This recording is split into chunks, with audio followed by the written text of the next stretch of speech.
So hello everyone, I welcome you all to this session. और आज के इस सेशन में हम लोग पढ़ने वाले हैं land degradation and conservation measures. यानी ये टॉपिक हमारा आ रहा है लैंड यूटिलाइजेशन और land use pattern in India के बाद का टॉपिक है। इसमें हम लोग जानने वाले हैं कि लैंड का कैसे डिग्रेडेशन हो रहा है बिकॉज ऑफ ह्यूमन एक्टिविटीज, और साथ ही साथ कैसे उसको हम कंजर्व कर सकते हैं, कैसे संरक्षित कर सकते हैं, लैंड रिसोर्स को कैसे हम लोग जो है बचा सकते हैं। तो सबसे पहले अगर बात करें लैंड डिग्रेडेशन की, यानी कि मिट्टी का खराब होना, यानी द क्वालिटी ऑफ डिक्लाइन, यानी quality of decline of land are called land degradation. यानी कि लैंड की क्वालिटी में जो डिक्लाइन हो रहा है, डिक्लाइन मतलब उसकी गुणवत्ता में जो गिरावट है, वही लैंड डिग्रेडेशन कहलाता है। ये पहली बात हमारी हो गई। दूसरा चीज ये है कि लैंड डिग्रेडेशन किन किन फैक्टर्स की वजह से हो रहा है, यानी काजेज ऑफ लैंड डिग्रेडेशन। तो पहला काज आपका है डिफॉरेस्टेशन, दूसरा काज आपका जो है ओवर ग्रेजिंग है, तीसरा आपका ओवर इरिगेशन, और last one is that mining and quarrying. ये आपके तमाम रीजंस हैं, काजेज हैं बिहाइंड द लैंड डिग्रेडेशन। ये बिल्कुल हमको पता भी है, यानी इन सभी फैक्टर्स की वजह से हमारी लैंड क्या हो रही है, डिग्रेड हो रही है। छोटा टॉपिक है, बस कॉन्सेप्ट आपको समझना है। इसके बाद जो आपका सॉइल एज ए रिसोर्स जो नेक्स्ट एस्पेक्ट है, उसमें आपको काफ़ी शानदार जो है कंटेंट पढ़ने हैं। इसमें अगर बात करें कि लिखा हुआ है कि लगभग we have shared our land with the past generation and will have to do with the future generation. भाई हमको जो ज़मीन मिली है अपनी पास्ट जनरेशन से मिली है, और हमको उस ज़मीन को अपनी फ्यूचर जनरेशन को क्या करना है, ट्रांसफ़र करना है। तो हमको भाई अच्छा मिला है तो हमको अच्छा ट्रांसफ़र करना है, लेकिन ह्यूमन एक्टिविटीज़ कुछ इस तरीके से डिप्लेशन कर रही है लैंड रिसोर्स में कि आने वाली जो फ्यूचर रिसोर्स के लिए जो लैंड है वो कहीं ना कहीं पोल्यूटेड हो रही है, डिग्रेड हो रही है because of some human activities.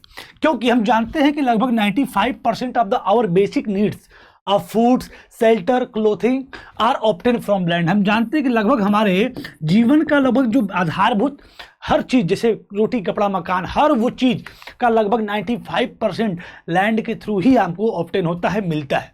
इसलिए हमें लैंड कंजर्वेशन के बारे में जरूर सोचना चाहिए, क्योंकि human activities have not only brought about degradation of land, क्योंकि मनुष्यों ने जो ह्यूमन एक्टिविटीज़ है उसने सिर्फ लैंड को डिग्रेड ही नहीं किया है, बल्कि but have also aggravated the pace of natural force to cast damage of land. मतलब एक प्रकार से पूरा संतुलन ही बिगाड़ दिया है प्रकृति का। यानी कि ह्यूमन एक्टिविटीज ने सिर्फ लैंड को ही डिग्रेड नहीं किया है, बल्कि प्रकृति के संतुलन को ही क्या कर दिया है, एकदम बिगाड़ के रख दिया है। तो इस वजह से हम कह सकते हैं कि जो लैंड डिग्रेडेशन और लैंड जो कंजर्वेशन है, इन दोनों एस्पेक्ट को हमें कहीं कहीं हमेशा सिर्फ किताबी नॉलेज तक ही नहीं, बल्कि हमें आगे आने वाले अपने जीवन में, अपनी दैनिक दिनचर्या में भी इसका ध्यान रखना चाहिए। क्योंकि because of this reason land degrade हर दिन हो रही है, और ये लैंड हमको अपने आने वाले फ्यूचर जनरेशन को ट्रांसफर करना है। इसलिए इसको सोच समझ के इसका जो है डिप्लेशन, इसका जो डिग्रेडेशन या फिर इसका जो यूटिलाइजेशन है, हर फैक्टर पे हमको ध्यान रखना चाहिए कि किन किन हमारे एक्टिविटीज़ की वजह से लैंड डिग्रेड हो रही है, डिप्लेशन में आ रही है, या फिर लैंड हमारी जो है और प्रोटेक्ट हो रही है। तो इस सब चीज़ों को हमें ध्यान देना है। तो causes behind the land degradation, deforestation, over grazing, over irrigation, mining and queries. हम जानते हैं पेड़ों कटाई की वजह से लैंड डिग्रेड हो रही है। साथ ही साथ ओवर इरिगेशन, और ओवर इरिगेशन मतलब हद से ज़्यादा क्या बोल सकते हैं कि ओवर ग्रेजिंग, यानी जो चारागाही वाली व्यवस्था जो मध्य प्रदेश के क्षेत्र में है, झारखंड के क्षेत्र में, महाराष्ट्र के क्षेत्र में अधिक से अधिक जो ओवर ग्रेजिंग का हमें केस देखने को मिलता है, जिसकी वजह से भी लैंड जो है डिग्रेड होती है। क्योंकि हम जानते हैं कि जब पशु जो है अधिक मात्रा में ग्रेजिंग करते हैं, जो घासों को खाते हैं, चरते हैं, जो भी बोला जाए, तो खाते समय उखाड़ देते हैं, तो ऊपर की मिट्टी की लेयर क्या हो जाती है, खराब हो जाती है। तो यानी कि ओवर ग्रेजिंग की वजह से भी लैंड डिग्रेड होती है। ओवर इरिगेशन, अधिक से अधिक सिंचाई करने की वजह से जो लैंड है वो सलाइन हो जाती है, अल्कलाइन हो जाती है, यानी खारा हो जाता है उसका माहौल, तो पीएच वैल्यू उसकी गिर जाती है, जिसकी वजह से भी लैंड डिग्रेड होती है। ओवर माइनिंग की वजह से जो माइनिंग चलती है, जो भी खनन वाली व्यवस्थाएं चलती हैं, उसकी वजह से भी लैंड डिग्रेड होती है। ये सारी चीज़ें, तो सिंपल सी बात है कि हमको इस पूरी हेडिंग में दो चीज़ें याद रखनी है। एक बात कि लैंड डिग्रेडेशन के जो कारण क्या है और उसका निवारण क्या है, प्रॉब्लम क्या है, सॉल्यूशन कैसे मिलेगा। तो प्रॉब्लम है deforestation, over grazing, mining and quarrying, over irrigation, mineral processing industries. ये सभी जो हैं रीजन्स हैं, प्रॉब्लम्स हैं, ये सब जो काजेज हैं बिहाइंड द लैंड डिग्रेडेशन, यानी इन सब की वजह से लैंड का डिग्रेडेशन हमें देखने को मिलता रहता है हमेशा, और आज भी मिल रहा है। सोल्यूशन क्या है, डिफॉरेस्टेशन का सोल्यूशन क्या है, अफॉरेस्टेशन।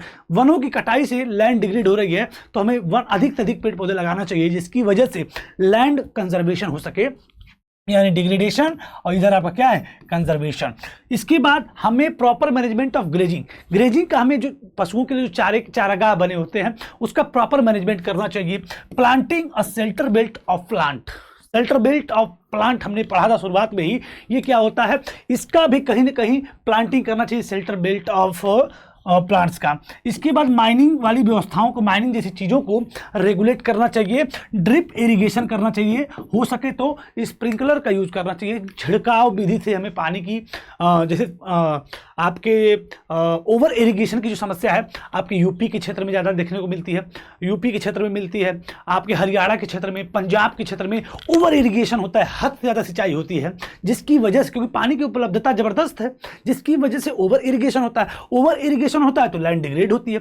इससे बचाने के लिए बता रहा है कि ड्रिप इरिगेशन और स्प्रिंकलर जैसी सिंचाई की विधियों को यूज करके हम लैंड को कंजर्व कर सकते हैं। माइनिंग जैसी चीजों को, जो माइनिंग छत्तीसगढ़, झारखंड, मध्य प्रदेश, उड़ीसा जैसे क्षेत्रों में जबरदस्त माइनिंग होती है, इस माइनिंग को भी रेगुलेट करने की जरूरत है, साथ ही साथ शेल्टर बेल्ट लगाने की जरूरत है। प्रॉपर मैनेजमेंट ऑफ ग्रेजिंग, जैसे महाराष्ट्र, राजस्थान, एमपी जैसे क्षेत्रों में बहुत ज्यादा ओवर ग्रेजिंग होती है, क्या होती है, ओवर ग्रेजिंग होती है, तो उसको अभी प्रॉपर मैनेजमेंट करने की जरूरत है। तो इन सभी लैंड डिग्रेडेशन वाले फैक्टर से बचने के लिए, इन सभी लैंड कंजर्वेशन वाले फैक्टर पे हमको ध्यान देना पड़ेगा, जिससे कि हम अपने लैंड को डिग्रेड होने से बचा सकें, और जो लैंड हमें पास्ट जनरेशन के द्वारा मिली है उसको हम सकुशल अपने आने वाली फ्यूचर जनरेशन तक ट्रांसफर कर पाएं।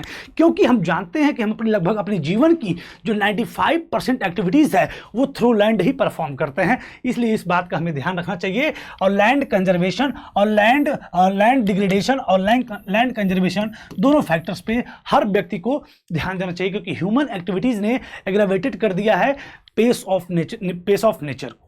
यानी कि अगर ह्यूमन ने डिस्टर्ब किया है तो ह्यूमन को ही इसका सोल्यूशन भी निकालना चाहिए। तो आज के सेशन में हमने पढ़ा कि लैंड किन किन फैक्टर से, यानी causes behind the land degradation, और इसका जो है सोल्यूशन यानी कि कंजर्वेशन, यानी कि डिग्रेडेशन और कंजर्वेशन दोनों चीजें हमने पढ़ लिया, किसका, लैंड का। यानी लैंड किन किन फैक्टर की वजह से डिग्रेड हो रही है और किन किन फैक्टर से उसका हम लोग कंजर्वेशन कर सकते हैं। तो आई होप आप सारे एस्पेक्ट को, बहुत ही छोटा टॉपिक भी था, इसको आप समझ पाए होंगे। इसके बाद हमारा इस चैप्टर का सबसे लास्ट टॉपिक शुरू होता है, वो है soil as a resource. I hope आप समझ भी पा रहे होंगे इस सॉइल एज ए रिसोर्स। और कल हम लोग एक नया चैप्टर को स्टार्ट करने वाले हैं, forest and wild life resources. इसी के साथ हम लोग इस चैप्टर को पूरी तरीके से कंप्लीट करेंगे और कल के सेशन में एक नया चैप्टर को भी हम स्टार्ट करेंगे। तो इसी के साथ हम लोग आज के सेशन को हम लोग साइन ऑफ करते हैं। थैंक यू एवरीवन, पढ़ते रहिए, मस्त रहिए, थैंक यू।